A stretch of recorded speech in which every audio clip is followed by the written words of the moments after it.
यह चुड़ैल की सच्ची और डरावनी कहानी है, जिसे सुनकर किसी का भी दिल दहल सकता है। ये कहानी एक बरगद के पेड़ की काली चुड़ैल की है।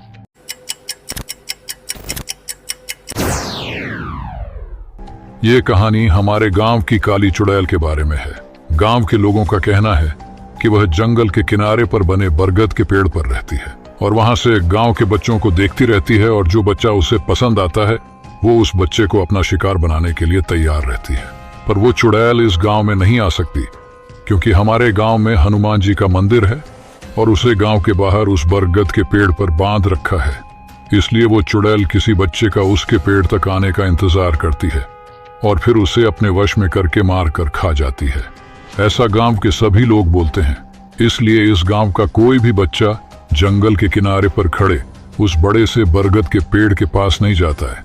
ये सब बातें सोनू शहर से आए अपनी मौसी के लड़के पिंटू से कह रहा था। पिंटू शहर का था और उसे इन सब बातों पर विश्वास नहीं था, और वैसे भी ये बच्चे थे 10 से 12 वर्ष की उम्र के। पिंटू उनसे बोला, यह सब झूठ है दोस्तों, गांव के लोग आपको झूठ बोलते हैं। तो सोनू उससे बोला, नहीं, ये सब सच है और हम रात में तुम्हें उस चुड़ैल की आवाज सुना सकते हैं। तो पिंटू बोला, चलो ठीक है, आज शाम हम सभी इसी जगह मिलेंगे और फिर सब मिलकर उस चुड़ैल की आवाज सुनेंगे। ठीक शाम के 6:30 बजे सभी बच्चे पिंटू और सोनू सहित उसी जगह पर इकट्ठे हो गए। तब सोनू उनसे बोला, हमें उस चुड़ैल की आवाज यहाँ सुनाई नहीं देगी। हमें इसके लिए उस पुराने खंडहर के अंदर जाना होगा जो गांव के सबसे आखिरी में है। सभी बच्चे उस जगह गए और सब वहां जाकर उस चुड़ैल की आवाज सुनने लगे, पर उनमें से किसी को भी उसकी आवाज सुनाई नहीं दी।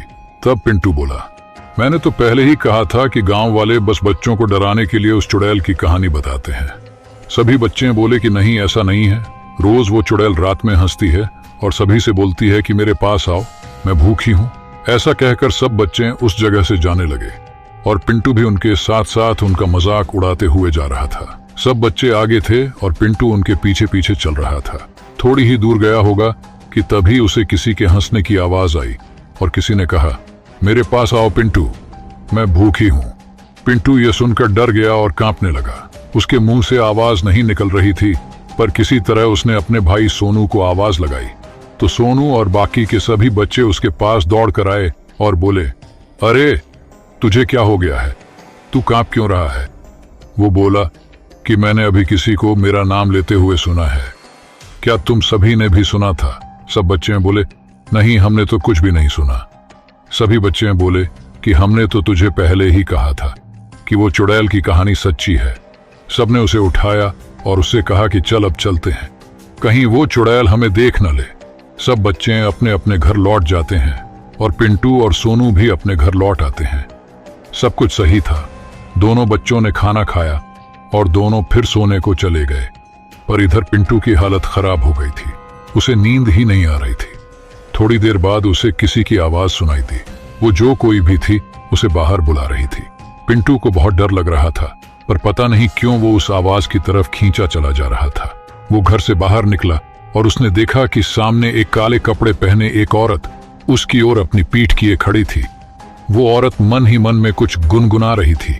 आसपास का माहौल भी काफी खौफनाक था। चारों तरफ कोहरा छा रहा था और ऐसा लग रहा था जैसे कि पूरा गांव कोहरे में डूब गया था। ठंड बिल्कुल ऐसी थी कि जैसे नंगे जिस्म पर कोई सुई की नोक चुभा रहा हो। आसपास के माहौल में ऐसी आवाजें आ रही थीं कि जैसे कई सारे डरावने जानवर आसपास हों, पर कोई दिख नहीं रहा हो। इतने भीषण और खून को जमा देने वाले वातावरण में अच्छे अच्छे सूरमाओं की हालत खराब हो जाए तो ये तो फिर भी। एक छोटा बच्चा था। वो काले कपड़े वाली औरत धीरे धीरे जाने लगी और उसके पीछे पीछे पिंटू भी जा रहा था। वो अपने वश में नहीं था और उस चुड़ैल के साथ साथ बस गांव से होकर उस चुड़ैल के बरगद वाले पेड़ तक जाए जा रहा था। थोड़ी देर बाद वो उस बरगद के पेड़ के पास खड़ा था। उसे होश आया और उसने देखा कि वो अपने घर में न होकर एक बड़े से बरगद के पेड़ के पास खड़ा था। वो डर गया और चिल्लाने लगा, मैं यहाँ कैसे आ गया? मम्मी, पापा, आप कहाँ हो? मुझे यहाँ डर लग रहा है। फिर एक आवाज आई, कोई फायदा नहीं, और आसपास किसी के जोर से चिल्लाने और हंसने की आवाजें आने लगी। पिंटू की हालत काफी खराब हो चुकी थी। उसकी आंखों से आंसू बह रहे थे। वो डर के मारे इधर उधर देख रहा था।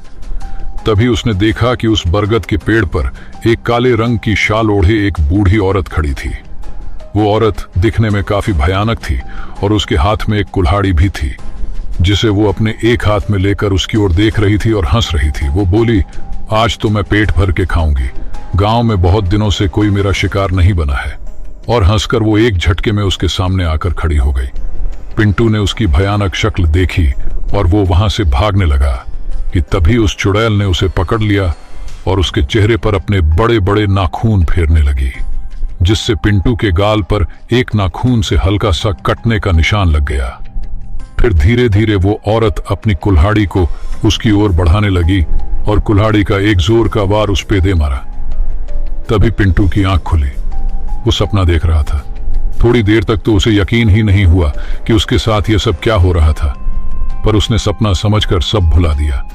वो फ्रेश होने के लिए गया कि तभी चेहरा धोते वक्त उसे शीशे में अपने गाल पर एक नाखून के कट का निशान दिखा। वो समझ गया कि उसके सपने में कोई हकीकत जरूर थी। फिर उसी दिन वो और उसकी माँ अपने शहर लौट गए थे। पर पिंटू के साथ जो कुछ हुआ वो एक सपना था या सच, ये पिंटू हमेशा याद रखने वाला था। वो बरगद का पेड़ आज भी वही है और वह चुड़ैल आज भी अपने शिकार का इंतजार कर रही है। सो आई होप गाइस कि आप लोगों को ये हॉरर स्टोरी अच्छी लगी होगी। तो मिलते हैं आपसे नेक्स्ट हॉरर स्टोरी में। जब तक के लिए टाटा bye bye and thanks for watching. धन्यवाद।